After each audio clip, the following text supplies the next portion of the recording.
Welcome to KSK TV news. ముందుగా వార్తల్లోని వివరాలను చూద్దాం. గుత్తి 8వ వార్డులో కోటి సంతకాల సేకరణ.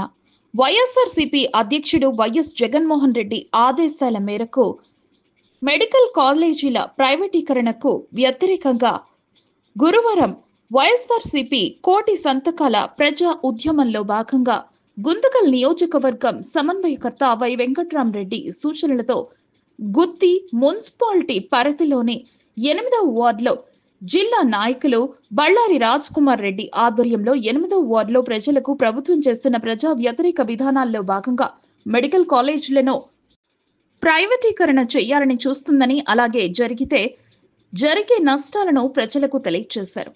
ఈ మెడికల్ కాలేజీల వ్యతిరేకంగా ప్రజలు స్వచ్ఛందంగా సంతకాలు చేశారు. ఈ సంతకాల సేకరణలో జిల్లా నాయకులు Ballari Raj Kumar Reddy, ward in charge Ballari Harinath Reddy, councillor Varadarajulu, నాయకులు హరినాథ్ రెడ్డి, ఎల్ఐసి శేషు యాదవ్, వెంకటేష్, వెంకీ, అరుణ్, మాపు, రవి, ఆటో భాష, రాజేష్, నిజాం, మల్లి తదితరులు పాల్గొన్నారు.